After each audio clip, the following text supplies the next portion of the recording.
Mis padres vendieron la casa que el abuelo me dejó, a mis espaldas. Falsificaron mi nombre y dijeron que estaba demasiado emocional para gestionarlo. Pero no vieron la cláusula que él escribió solo para mí. Y eso lo hizo pedazos todo. Hola, mi nombre es Maris. Heredé la casa de mi abuelo después de que falleció. O eso creí. Porque mientras yo estaba de luto, mis propios padres la vendieron a mis espaldas. Falsificaron mi nombre, mudaron a mi prima y me llamaron demasiado emocional para manejar responsabilidades reales. Pero el abuelo los conocía mejor que yo. Dejó algo en las paredes que ellos no vieron, y cuando se dieron cuenta de lo que se habían perdido, ya era demasiado tarde. Antes de empezar, ¿a qué hora escuchas esto y desde dónde? Deja un comentario abajo. Esta historia, quizás te parezca demasiado familiar. Conduje despacio, la grava crujiendo bajo mis neumáticos, mientras el sol de la tarde iluminaba el porche, justo como solía hacerlo. El porche del abuelo. Me senté allí un momento, con el motor apagado, escuchando el zumbido de las cigarras en el aire primaveral de Texas. Por un segundo, sentí que él podría salir en cualquier momento, saludarme como siempre, decir, bueno, ahí está mi chica. Pero no lo haría. Se había ido, y todo lo que me quedaba era esta casa. O eso creí. Cuando salí y caminé hacia el buzón, algo me llamó la atención. La placa de latón que solía decir Blite había sido pulida, no, reemplazada. Una nueva inscripción brillaba bajo la luz del sol, Zinnia Langford. Mi corazón tartamudeó. ¿Zinnia? ¿Mi prima que solía fingir alergias para no ayudar al abuelo en el jardín? ¿Esa Zinnia? Abrí el buzón, medio esperando una carta dirigida a mí, algo del bufete de abogados confirmando lo que el abuelo había prometido, que la casa sería mía. Nada. Solo un cupón para comida de perro y un volante de agente inmobiliario con la foto de Zinnia, sonriendo de oreja a oreja. Cargué mi bolso hacia la puerta principal, buscando la llave de repuesto bajo la rana de cerámica, como siempre. Seguí allí. Algunas cosas no habían cambiado. Adentro, el olor me golpeó primero, lavanda, aceite de limón y algo estéril, como spray de limpieza de hotel. Parpadeé con fuerza al entrar en la sala de estar. Cajas, ordenadas, etiquetadas, apiladas hasta 3 de altura a lo largo de las paredes. Decoración de sala de estar, Zinnia, libros, miscelánea del abuelo, donar. Giré lentamente. El reloj de péndulo seguía haciendo tic-tac, pero la calidez de la habitación se había ido, una versión hueca de sí misma. Mis ojos se posaron en una caja marcada como Maris, habitación de la infancia, clasificar más tarde. La letra era descuidada, como una ocurrencia tardía, como si incluso mis recuerdos necesitaran ser filtrados a través de las manos de otra persona. Caminé por el pasillo, pasando por el perchero donde el abuelo solía colgar mi paraguas cada vez que lo olvidaba. La puerta de mi habitación estaba abierta, vacía. El armario guardaba 2 tristes cajas, ambas etiquetadas de la misma manera, miscelánea, desechar o donar. Mi corazón cayó más bajo de lo que creí posible. Nadie había llamado. Nadie había preguntado. Me senté en el borde de la cama despojada. La marca del colchón se había ido, probablemente reemplazado. Mis palmas presionaron mis muslos mientras respiraba para calmar el nudo en mi garganta. Sabía que el dolor vendría en olas, pero esto era una demolición. Me levanté lentamente, me apoyé en la cómoda y me dirigí hacia el pasillo. Fue entonces cuando escuché la voz. Oh, Maris, has llegado temprano. Me volví. Mi madre estaba allí, perfectamente arreglada como siempre, con el lápiz labial fresco, los tacones haciendo clic contra el suelo de madera, como si no hubiera enterrado a su padre la semana pasada. ¿Temprano para qué?, pregunté en voz baja. Ella sonrió, como alguien que da malas noticias con encanto. Zinnia se ha estado quedando aquí para ayudar con la transición. Estamos preparando las cosas para ponerla en venta. ¿Ponerla en venta? ¿Qué? La casa, cariño. ¿Sabes lo vieja que es? El mantenimiento por sí solo te ahogaría. Ella pasó a mi lado y ajustó un cuadro torcido en la pared, como si nada en este momento estuviera fuera de lugar. Creí que... Mi voz se apagó.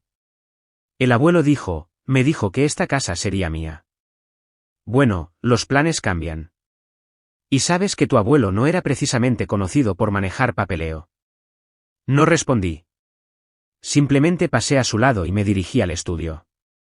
Mis zapatos sonaban demasiado fuerte, como si estuviera pisoteando la casa de otra persona.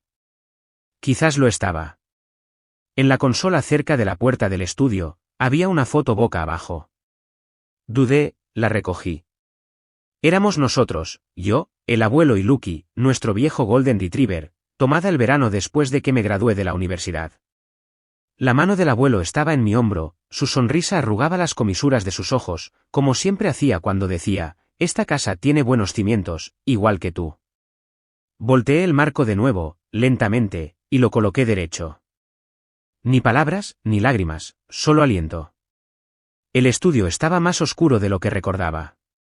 Las cortinas habían sido cambiadas, al estilo de Zinnia probablemente, algo moderno y beige. Me dirigí hacia el escritorio del abuelo. Todavía olía ligeramente a cedro y tinta. Abrí los cajones, uno por uno, con cuidado de no alterar el orden. Nada inusual. Hasta el último cajón de la derecha. Estaba cerrado con llave. Lo miré fijamente un rato, trazando los bordes con los dedos. Debajo de la cerradura, apenas perceptible a menos que supieras dónde buscar, había letras talladas, MAB. Mis iniciales. Nadie más. Lo prometiste, susurré, la palma apoyada sobre la madera. Dijiste que esto sería mío. La luz de afuera ahora se había vuelto un naranja opaco. No me moví.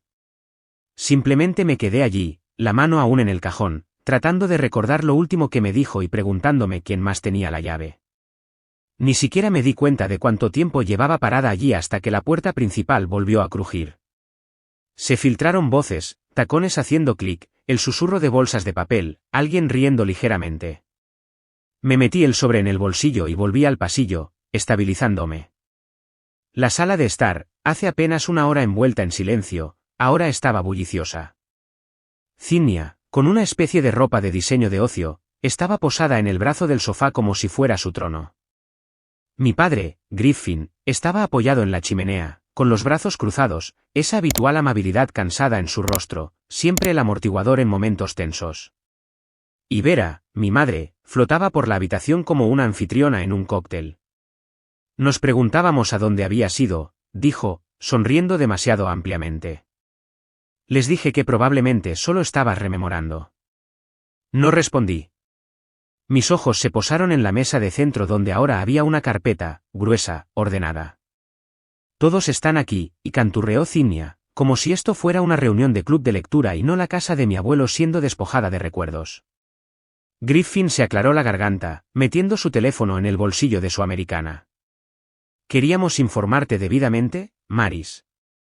Sé que todo esto se ha movido rápido, pero realmente es lo mejor. Lo mejor, repetí lentamente. Exactamente, asintió Vera, con las manos entrelazadas como si estuviera dirigiendo una oración. La casa entró en depósito fiduciario el viernes pasado. Es una oferta sólida, por encima del mercado. El cierre debería ocurrir en unos 10 días, más o menos. Mis rodillas se doblaron ligeramente, pero no me senté. La vendieron. Era demasiado para ti, cariño, dijo Griffin, como si estuviera explicándole los impuestos a un niño. Solo el mantenimiento, por no hablar de los impuestos a la propiedad. Eres bibliotecaria. ¿Cómo ibas siquiera a poder mantenerla? Zinnia añadió con una risa. Deberías darnos las gracias. Quiero decir, sin estrés, sin hipoteca, sin fugas en el tejado. Te has librado de una bala, prima. Sentí que el aire de la habitación cambiaba. No estaban tratando de ahorrarme. No estaban siendo descuidados. Esto estaba planeado. Vera recogió la carpeta, se acercó y me la entregó. Esto es solo la documentación de acuse de recibo. El comprador vendrá mañana para una última visita. La abrí con dedos lentos. Estaba todo allí, detalles del depósito fiduciario, fecha de cierre, firmas. Mi nombre no era uno de ellos. No firmé nada, dije. Ni siquiera sabía que había una venta. No era necesario, dijo Griffin suavemente. La propiedad estaba en el fideicomiso familiar. Eso nos da control ejecutivo. El abuelo me dijo que me dejaba la casa a mí. ¿Qué estaría a mi nombre? Mi madre me lanzó una mirada que conocía demasiado bien, entre la lástima y la exasperación. Bueno, querida, las promesas verbales no valen en sucesión. Ya lo sabes. Tragué saliva, todavía de pie, la carpeta pesada en mis manos. Y a ninguno de ustedes se les ocurrió mencionar nada de esto antes de empacar mi infancia y poner el nombre de otra persona en el buzón. Silencio. Zinnia jugaba con su pulsera. No creímos que te lo tomarías tan personalmente. Es solo una casa. No, dije en voz baja. No lo era. Era una promesa. Nadie respondió. Griffin se removió, Vera se sentó, y Zinnia sonrió ante algo en su teléfono. Salí de la habitación. El sol de la tarde se había puesto más bajo en el cielo. Abrí la puerta del patio trasero, saliendo al aire cálido. El abuelo había plantado madreselva a lo largo de la valla hace años. Todavía florecía, salvaje y suave. Me quedé allí, dejando que el calor se absorbiera en mi piel, preguntándome cuántas decisiones se habían tomado sobre mi vida mientras yo todavía me secaba los ojos en el funeral. Adentro, estallaron risas. Alguien dijo algo sobre planes para cenar. No encajaba. Nada encajaba. Más tarde, después de que todos se fueron, Zinnia con un hasta mañana, como si fuéramos compañeros de trabajo, me desplomé en la silla de la cocina y revisé mi teléfono. No debería haberlo hecho. Una publicación de Zinnia. Una foto cuidadosamente curada del porche del abuelo con la leyenda: algunas personas se preocupan más por la propiedad que por la paz. El abuelo merecía algo mejor que drama.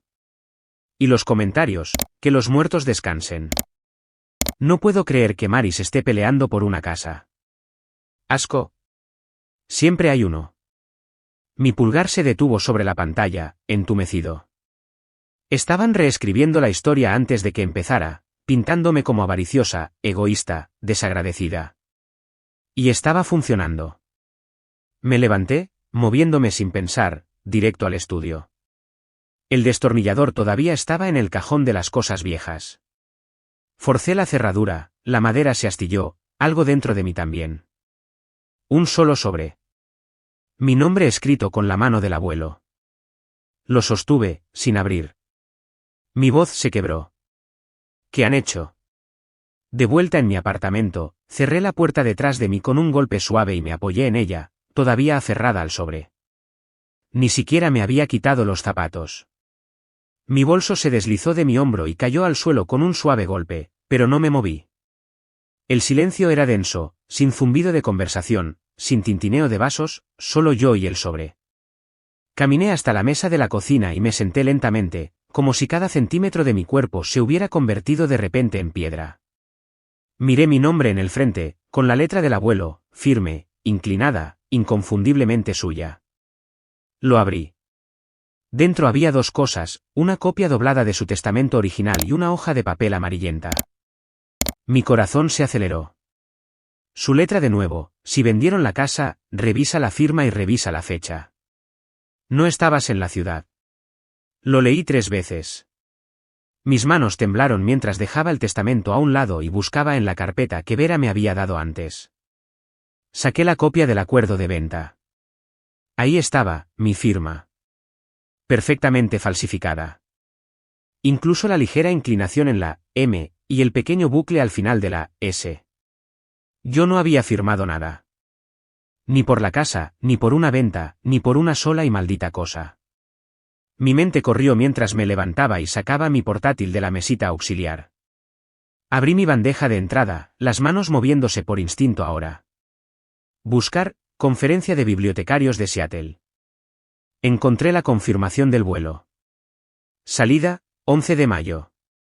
Regreso: 16 de mayo. Luego abrí mi calendario digital. 4 días llenos de talleres, oradores principales, reservas de hotel y desayunos de networking. Incluso tenía una foto mía en un panel, todavía en mi correo electrónico, enviada por una colega. El documento de venta estaba fechado el 13 de mayo. Yo ni siquiera había estado en el estado. Exhalé, lento, amargo. Luego abrí el cajón inferior de mi escritorio y saqué una vieja carpeta de plástico. Escribí con letras negras gruesas en el frente, verdad. Metí el testamento, la confirmación del vuelo y una copia impresa de la página de venta falsificada. Me recosté y miré la carpeta. No solo habían tomado la casa, me habían borrado de la historia y firmado mi nombre como si ya no estuviera. A medianoche, tomé mi teléfono y llamé a Linda, una de mis compañeras bibliotecarias que había organizado el panel de Seattle. Contestó, adormilada. ¿Maris? ¿Todo bien? Siento mucho llamar tan tarde, dije rápidamente. ¿Puedo pedirte un gran favor? Hubo una pausa, y luego, por supuesto. ¿Podrías enviarme una carta? Algo que confirme que estuve allí la semana del 11 al 16 de mayo. Específicamente que hablé en el simposio el día 13. Su voz se animó. Sí, claro. Recuerdo ese día, lo hiciste genial ahí arriba. Gracias, dije, mi voz más tensa de lo que quería. Realmente lo aprecio. Después de colgar, enchufé mi teléfono, entré al baño, me salpiqué agua fría en la cara y luego recordé la vieja iPad familiar.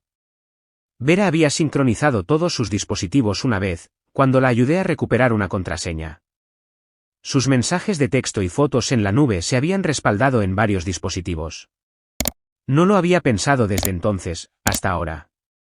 Saqué la tablet del estante en mi pasillo. No se había usado en meses, pero todavía se encendía. Toqué la aplicación de mensajes y comencé a desplazarme. Y entonces lo encontré. Una captura de pantalla que Griffin le había enviado a alguien llamado Edward. Su nombre coincidía con los documentos del comprador. Ya la tenemos. Bien. No te preocupes, no impugnará. Es pasiva. Mi pecho se tensó. Más abajo, otro de Vera Griffin. Siempre ha sido callada. Por eso es perfecta. Perfecta. Perfecta para desaparecer. Perfecta para ignorar. Perfecta para pisotear. Apreté la mandíbula.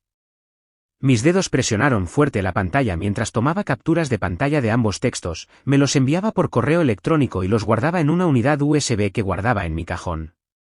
La etiqueté igual que la carpeta, ¿verdad? La sostuve con fuerza entre mis dedos. No solo mintieron, contaban con que me quedaría callada, que sería suave, que asentiría educadamente, me fundiría en el fondo y les daría las gracias por ello. Pero olvidaron algo. Me levanté y miré a mi alrededor en mi apartamento. Silencioso, sí, pero no débil. Recogí el testamento del abuelo. Lo metí en mi bolso. Luego cogí mis llaves. Eligieron a la persona callada equivocada. No dormí. Me senté en mi coche un rato después de salir del apartamento, la USB todavía en mi bolsillo, el testamento del abuelo tirado en el asiento del pasajero como un testigo silencioso. El sol empezaba a iluminar el horizonte cuando me alejé del bordillo y me dirigí al centro. Para cuando aparqué frente a la oficina de Esquilar Martínez, la ciudad había despertado. La gente pasaba con tazas de café y portátiles, ajena al mundo que se movía bajo mis pies. Su firma estaba en un modesto edificio beige con una placa de latón junto a la puerta, Martínez & Wyatt, Estate and Family Lab. Entré, con los documentos en la mano, y le dije a la recepcionista que no tenía cita pero que era urgente. Unos minutos después, Esquilar misma salió al vestíbulo, de unos 40 años, serena, con una calma que no se podía fingir. Tenía el pelo oscuro recogido y su traje de carbón parecía pertenecer a alguien que no perdía argumentos. ¿Eres Maris?, preguntó, extendiendo una mano. Hablemos. Su oficina olía ligeramente a aceite de limón y papel viejo. Me senté frente a ella, abrí mi carpeta etiquetada como verdad y deslicé todo sobre el escritorio, el testamento, el contrato de venta falso, la confirmación del vuelo, las capturas de pantalla de los textos. No dijo mucho al principio, solo leyó. Sostuvo el testamento con ambas manos, entrecerrando ligeramente los ojos mientras lo escaneaba. Luego sonrió lentamente. Tu abuelo, dijo, tocando una línea con el dedo, fue muy cuidadoso. Me entregó el documento y señaló. Hay una cláusula justo aquí que anula el fideicomiso. Dice explícitamente, la casa no puede ser vendida bajo ninguna delegación de fideicomiso o poder notarial a menos que Maris Vite firme en persona y en presencia de 2 testigos. Parpadeé. Espera, entonces ellos no pueden venderla. No legalmente. Y falsificar tu firma, eso es fraude. Criminal. Sentí que algo cambiaba dentro de mí, como si un suelo se volviera a colocar en su sitio bajo mis pies. Esquilar se enderezó en su silla. Vamos a presentar una orden judicial de emergencia para detener la transacción. Y enviaré una carta al comprador hoy mismo. Mi voz salió baja. Él no lo sabe. Si lo sabe, responderá ante el Colegio de Abogados del Estado. Si no lo sabe, le interesará mucho saber que está comprando propiedad robada. Dejé escapar un largo aliento que no me había dado cuenta de que estaba conteniendo. Tengo que ir a la corte. Eventualmente, sí. Pero hoy ganamos tiempo. Y sacudimos el tablero. Esquilar se levantó, fue a su impresora y comenzó a preparar documentos con una precisión tranquila que me hizo creer, por primera vez, que podía ganar esto. Esa tarde, después de salir de su oficina, pasé por la casa del abuelo. No había nadie. La luz del porche estaba apagada, las persianas bajadas. Me senté en mi coche unos minutos, luego salí, mis zapatos crujiendo contra la grava. Subí los escalones, la madera crujiendo bajo mis pies, y abrí la puerta con la llave de repuesto aún escondida en la maceta. Adentro, olía a polvo y limpiador de cítricos viejo. A infancia y a finales. Caminé hacia el pasillo donde todavía estaba la foto enmarcada del abuelo, yo y Lucky. Solo que esta vez, noté que la parte trasera era más gruesa de lo que recordaba. Le di la vuelta. 4 pequeños tornillos sujetaban la parte trasera del marco en su lugar. En el cajón de la cocina, encontré el pequeño destornillador que el abuelo siempre guardaba cerca del cajón de los objetos viejos. Regresé al marco, desatornillé la parte trasera, y ahí estaba, cuidadosamente pegada adentro, una pequeña llave de latón deslustrada. Estaba tibia en mi mano, como si hubiera estado esperando. Me di la vuelta, escaneando la habitación. La chimenea estaba silenciosa en la esquina. Me acerqué. El suelo cerca de ella era un remiendo de madera vieja, lisa por años de pisadas descalzas. Luego lo vi. Una tabla cerca del hogar tenía un pequeño corazón grabado en la veta. Un corazón que nadie más habría notado. Me arrodillé, con la llave en la mano. La tabla del suelo cedió con un suave crujido al abrirla. El aliento se me quedó atrapado en el pecho, como si estuviera perturbando un secreto que había esperado pacientemente en la oscuridad. La muesca en forma de corazón no había sido solo decoración, era dirección. Una señal destinada a mí. Dentro había una caja fuerte ignífuga, no más grande que una caja de zapatos, con las esquinas desgastadas y lisas. La saqué con manos temblorosas y me recosté contra la pared, la luz de la mañana comenzando a deslizarse a través de las cortinas de la cocina.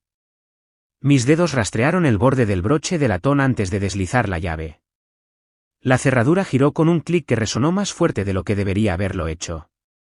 Adentro, cuidadosamente guardados entre capas de tela de franela vieja, había una unidad USB, una carta con mi nombre escrito con la mano audaz e inclinada de mi abuelo, y un sobreetiquetado simplemente como Ellis.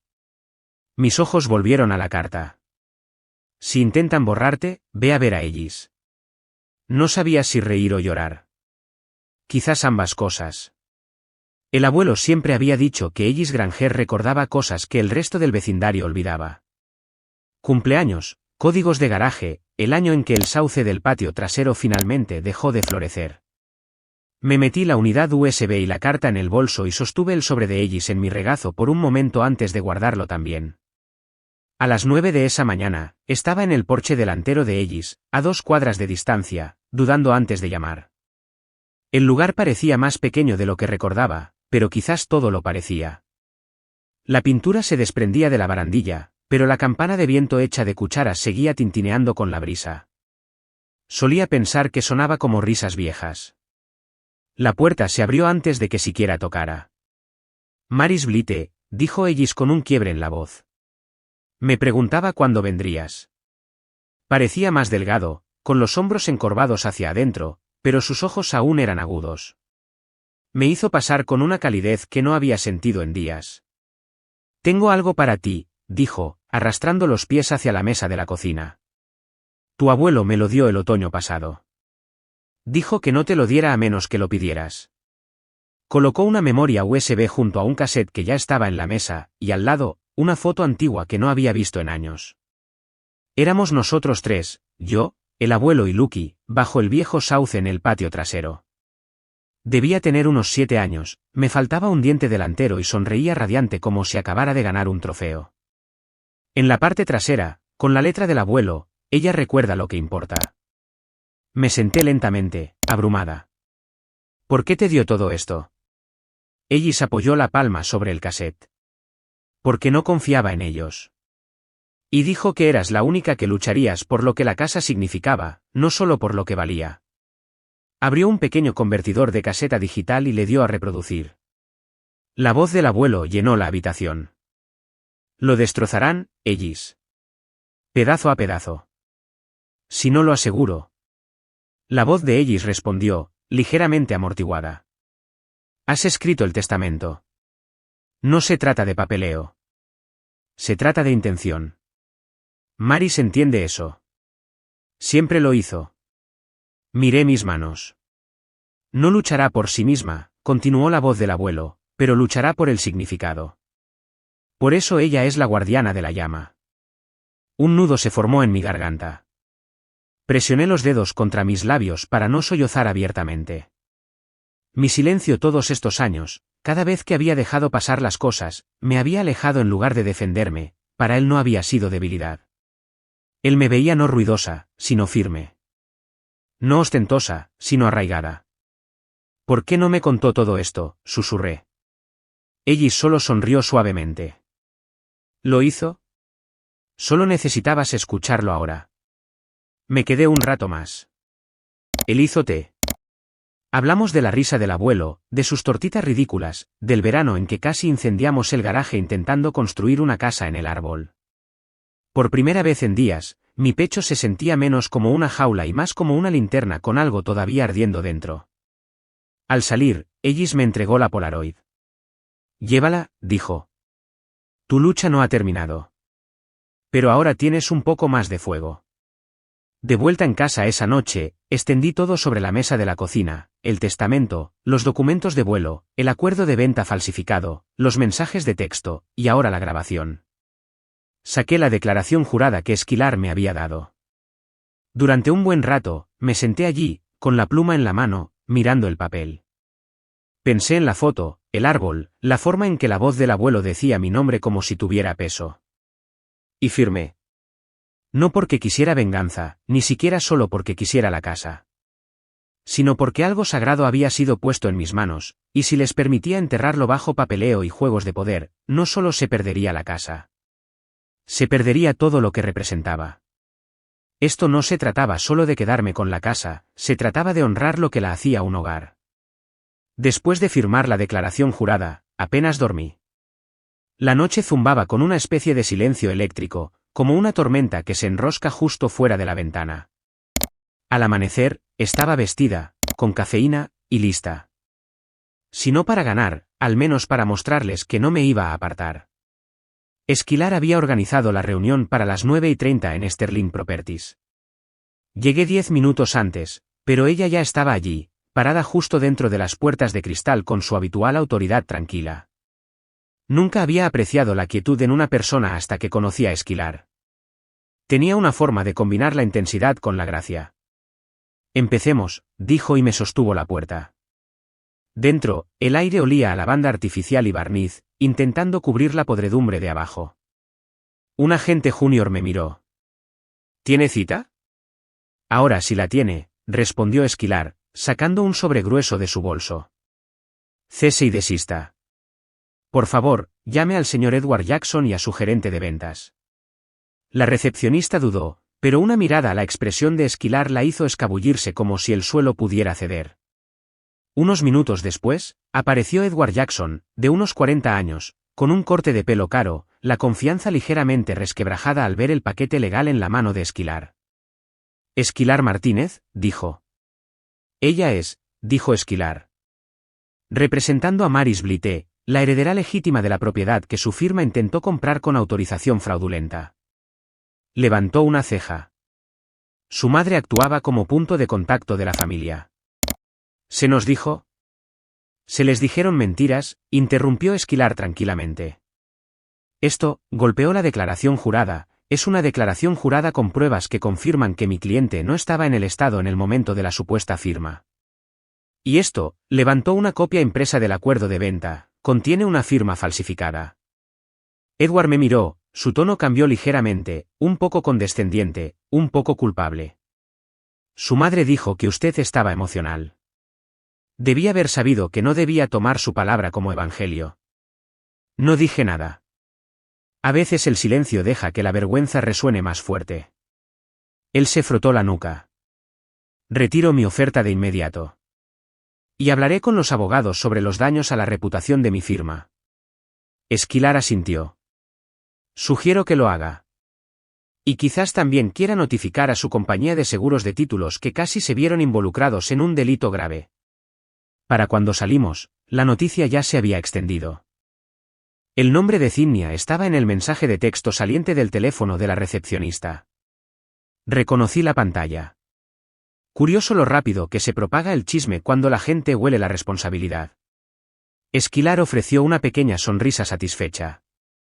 Esa fue la parte fácil. Regresé a la casa del abuelo esa tarde. El camino de entrada estaba lleno de nuevo. El coche de Vera aparcado en diagonal como si fuera dueña de la acera. El Range Rover de Zinnia, con el portón trasero abierto. Las cajas de cartón estaban apiladas de nuevo en la sala de estar. Dentro, las encontré catalogando, como lo llamaba Vera. Llevaba guantes, blancos nacarados, y sostenía una de las tabaqueras de madera del abuelo como si estuviera revisando antigüedades para una subasta. Solo estamos documentando lo que necesita ser reubicado, dijo, sin siquiera levantar la vista. ¿Quiere decir robado? Espeté. Zinnia soltó una pequeña risa ahogada. Eso es gracioso, viniendo de ti. De repente te importan estas cosas viejas y polvorientas. Me acerqué. No son cosas. Son historias. Y no vas a tocar otra. Maris, suspiró Vera, bajando la tabaquera. Ya has dejado claro tu punto. Pero tu abuelo nos pertenecía a todos. Y estás haciendo esto divisivo. Entrecerré los ojos. No, mamá. Hiciste eso cuando firmaste mi nombre en un documento legal y lo llamaste conveniente. Apretó la mandíbula, pero yo ya me estaba girando. Fue entonces cuando lo vi, uno de los cuadros del abuelo apoyado contra la pared cerca de la puerta. Un paisaje de las montañas de Colorado que habíamos escalado juntos cuando yo tenía 15 años. Pero algo estaba mal. Los colores eran extraños, demasiado vibrantes, demasiado frescos. Me arrodillé a su lado. Zinnia se burló. Por favor, no empieces a hacer de comisaria. Pasé el dedo por el borde del lienzo. No se sentía bien, no lino estirado, una mezcla sintética. Llamé a Esquilar. Necesito un favor. Trae a alguien que sepa de arte. En menos de una hora, llegó con una tasadora local, la señora Le Pen, una registradora de museo jubilada. Examinó la pieza sin comentar durante varios minutos antes de hablar. Esto es una reproducción, dijo. Buena, pero no la original. El tono de Vera fue cortante. Eso es imposible. Ese cuadro ha estado en la familia durante años. Esquilar levantó una ceja. Y sin embargo, aquí estamos. Sentí que algo hacía clic dentro de mí. Esto ya no se trataba de la casa. Nunca lo había sido. No solo estaban vendiendo la propiedad, estaban lavando lo que había dentro, reemplazando originales, destripando recuerdos, convirtiendo la vida del abuelo en activos liquidables y llamándolo cierre. Me moví por el pasillo y me detuve debajo de la trampilla del ático. No había subido allí desde la escuela secundaria, pero algo me decía que si habían escondido una cosa, habían escondido más. Estiré la mano, tiré de la escalera de cuerda hacia abajo, el corazón latiendo, el polvo arremolinándose. La escalera crujió al subir, el aire volviéndose más húmedo con cada peldaño. La luz del pasillo apenas llegaba al ático, pero no necesitaba mucho para ver la forma presionada detrás de la pared de la chimenea, algo metálico, cuadrado, y esperando. Gateé sobre las vigas hasta que lo alcancé, una pequeña caja fuerte de acero pulido escondida detrás de un panel de madera suelto. Sin cerradura, solo un teclado. La miré fijamente durante un largo momento, el polvo pegado a mis palmas. ¿Cumpleaños? Intenté el del abuelo, inválido. El mío, también incorrecto. Entonces me vino a la mente, una tarde hace años, ayudándole a configurar una cuenta de correo electrónico. Vamos a mantenerlo simple, había dicho, riendo. ¿Qué tal la fecha de adopción de Lucky? La escribí, 0417. Clic. El pestillo cedió. La tapa se abrió lentamente con un suave gemido. Dentro había un fajo de documentos antiguos y una unidad USB envuelta en papel encerado. Saqué una pila de certificados de propiedad, cada uno sellado con tasaciones verificadas. Estas no eran solo reliquias polvorientas, eran piezas históricamente significativas que había visto en las paredes del estudio del abuelo toda mi vida, ahora respaldadas por cartas de autenticación de su proveedor de seguros que confirmaban las valoraciones. Mi estómago se revolvió. Habían estado planeando cambiarlos por copias sin valor y embolsarse el dinero. Guardada en el fondo, una nota escrita a mano con la familiar letra cursiva del abuelo: si se desesperan, cambiarán la historia por dinero. No los dejes. Estas piezas fueron coleccionadas con significado, no con dinero. Eres la única que vio eso. Me senté en el ático varios minutos, con las rodillas recogidas, sosteniendo esa nota como si fuera un salvavidas. Abajo, mi teléfono vibró. Era Esquilar. Ha presentado una reconvención, dijo tranquilamente. Tu madre alega inestabilidad mental, documentación falsificada e influencia indebida. Cerré los ojos. El manual de los culpables, darle la vuelta a la historia, hacer que la víctima parezca desequilibrada. Está solicitando la congelación de todos los procedimientos, continuó Esquilar. Pero no te asustes. Esperábamos represalias. Exhalé lentamente. Que tire el libro. Yo tengo la verdad. Después de guardar todo en la caja fuerte, la sellé cuidadosamente de nuevo. Mi siguiente paso requeriría los documentos originales, pero ahora pasarían por Esquilar, debidamente protegidos. Esa tarde, mientras el sol proyectaba largas líneas sobre el patio trasero, fui a sentarme junto al sauce. El árbol todavía se inclinaba ligeramente hacia un lado, como si estuviera escuchando. Zinnia me encontró allí, descalza con su mono de diseño, como si pensara que esto era una especie de sesión de fotos de estilo de vida. Nunca luchaste por nada de esto, dijo, con los brazos cruzados. ¿Por qué ahora? No la miré. Porque el abuelo luchó por mí, incluso cuando yo no creía merecerlo. Se burló. No eres especial. Simplemente te toca ser la primera en la fila esta vez. Finalmente me volví hacia ella. Soy la única que leyó la letra pequeña. La boca de Zinnia se torció. Se dio la vuelta para irse pero dudó. ¿Crees que esto termina con la casa? No es así. Lo sé, dije. Por eso sigo aquí. Cayó la noche. Estaba parada en el comedor, revisando de nuevo las carpetas legales, cuando escuché el motor. Me dirigí a la ventana principal. Una furgoneta de mudanzas estaba en el bordillo, el motor al ralentí. Detrás, Vera salió de un SUV negro. No estaba sola. Dos hombres con trajes oscuros caminaban a su lado, cada uno con maletines. No estaban aquí para hablar. Sentí que el aliento se me atascaba mientras retrocedía de la ventana, mi voz baja, firme, pero preparándome. Están haciendo su último movimiento. Me alejé de la ventana lentamente, los hombres con trajes oscuros todavía subían por el camino. Por un momento, pensé en correr escaleras arriba, cerrar la puerta de golpe, encerrarme, como solía hacer cuando tenía 12 años y no sabía cómo defenderme. Pero ya no tenía 12 años, y esto no se trataba de esconderme. En cambio, caminé con calma hacia el comedor, cogí mi teléfono del borde de la mesa y toqué el botón de grabar. Lo dejé boca abajo, el micrófono inclinado hacia la habitación. La puerta principal se abrió de golpe sin siquiera un golpe. Vera entró primero, sus tacones golpeando el suelo de madera, flanqueada por 2 abogados de patrimonio que parecían recién salidos de un drama judicial. Ni siquiera me miró mientras se dirigía directamente a la mesa del comedor. Esta casa nunca fue solo sobre ti, dijo fríamente, tirando una carpeta como un guante. No me inmuté. Busqué en el cajón lateral y saqué mi propia carpeta.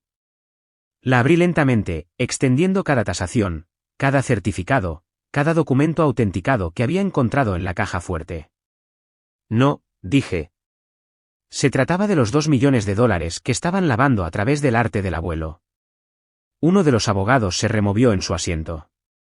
El otro se detuvo a mitad de página. Antes de que Vera pudiera replicar, la puerta se abrió de nuevo, esta vez por invitación. Edward Jackson entró, con un aspecto mucho menos engreído que la última vez que lo vi. Esquilar lo siguió de cerca, una fuerza tranquila y serena, con su maletín en la mano. Asintió una vez y tomó asiento. Los ojos de Edward recorrieron la habitación. No me dijeron que esto sería una sesión grupal. Esquilar esbozó una pequeña sonrisa. Pensamos que era mejor que escuchara todas las partes. Caminé hacia la consola de entretenimiento, saqué la unidad USB de mi bolsillo y la inserté en el viejo portátil de la cómoda. La pantalla parpadeó por un momento, luego apareció la cara del abuelo, cansada, más vieja de lo que recordaba, pero con los ojos tan claros como siempre. Si estás viendo esto, susurró su voz por los altavoces, hicieron exactamente lo que temía. Pero dejé la verdad en las paredes, y la dejé para Maris. Porque ella es la única que escuchó. La habitación estaba en silencio. Ni siquiera los abogados se movieron. Edward se recostó. Tu madre dijo que eras inestable. Que odiabas este lugar. Me volví hacia él, mi voz nivelada. Ella dijo eso porque nunca le dije lo que quería oír. No quería venderlo. No quería fingir que el abuelo no significaba nada. Esa es la diferencia entre nosotras. Vera se levantó bruscamente. Ay, por favor, ¿en serio le estamos dando importancia a una grabación sentimental? Era viejo. Decía cosas así todo el tiempo. Esquilar levantó una ceja y abrió su carpeta. También tenemos evidencia en vídeo de las firmas falsificadas, informes de seguros y correos electrónicos coordinando el intercambio de arte. Pero Vera no había terminado. Sonrió con suficiencia y tocó su iPad. ¿Qué tal un vídeo de Maris misma diciendo que quería alejarse de esta casa? Giró la pantalla hacia Edward, reproduciendo un clip de una barbacoa de hacía años. Allí estaba yo en la pantalla, con un vestido azul de verano, sosteniendo una limonada, riendo y diciendo, ojalá pudiera alejarme de esta casa. Vera pausó el clip. ¿Caso cerrado? Esquilar ni siquiera parpadeó. ¿Reprodúzcalo completo? Edward le entregó la tablet. Esquilar se desplazó y reprodujo el resto. Volvía a aparecer en la pantalla, suspirando, mi tono cambiando. Pero le prometí que no lo haría. No después de todo lo que construyó aquí. Silencio. Di un paso adelante. Creían que me quedaría callada. Pero el silencio no es debilidad. Es estrategia. Le entregué a Edward todo el expediente, cronogramas, registros de tasaciones, el último vídeo del abuelo, correos electrónicos, todo. A usted no se le dijo. Se volvió hacia Vera, los ojos más agudos ahora. Ya no voy a ser parte de esto. Han cruzado todos los límites. El rostro de Vera se contrajo. Te dimos vida, siseó. La miré, la voz tranquila. Y ustedes intentaron vendérmela de vuelta. Luces azules y rojas destellaron a través de las ventanas delanteras. La habitación quedó en silencio. Esquilar se levantó, recogiendo su bolso. Miró la puerta, luego a Vera. No están aquí por mí, dijo suavemente. Las palabras de Esquilar resonaron en mis oídos mientras los oficiales daban un paso adelante, sus órdenes secas elevándose sobre las frenéticas negaciones de Vera. No dije una palabra. No necesitaba hacerlo. Ese momento pertenecía a la verdad, y yo ya había dicho suficiente. Han pasado 3 semanas desde entonces. Suficiente tiempo para que la conmoción se asiente, no suficiente tiempo para que el dolor desaparezca. La casa está tranquila ahora, tranquila de la manera en que solo se entiende después de que el caos ha sido despejado. La puerta principal crujía de la misma manera que siempre lo había hecho. El aire olía ligeramente a cedro y papel viejo, y por una vez, pude caminar de una habitación a otra sin prepararme para una confrontación. Vera y Griffin fueron acusados, fraude, falsificación, conspiración. El lenguaje legal sonaba frío y estéril, pero el impacto fue muy real.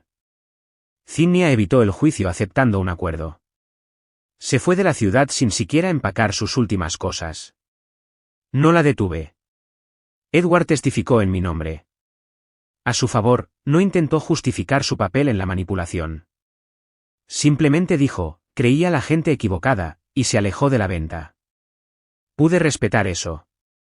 La casa, legalmente, es mía ahora. Pero nunca quise simplemente quedármela. Recorrí el pasillo esa mañana, deteniéndome en cada habitación, no para llorar, no para celebrar, sino para planificar. Las cajas que revestían las paredes no eran para irse, eran para reimaginar. Una habitación sería un círculo de lectura para personas mayores que necesitaran compañía, otra una sala de arte para niños cuyas familias no pudieran pagar programas de verano. En el patio trasero, restauraría el cobertizo del abuelo para convertirlo en un taller para clases comunitarias. No un museo, no un santuario, un espacio para mantener viva la llama, como él había esperado. Ellis volvió a venir hoy. Arrastraba los pies un poco más lento que la última vez, pero sus ojos se iluminaron tan pronto como vio la foto en el pasillo, la que había colgado debajo de la vidriera. Era la Polaroid, el abuelo, yo y Lucky, bajo el viejo sauce, todos sonriendo como tontos.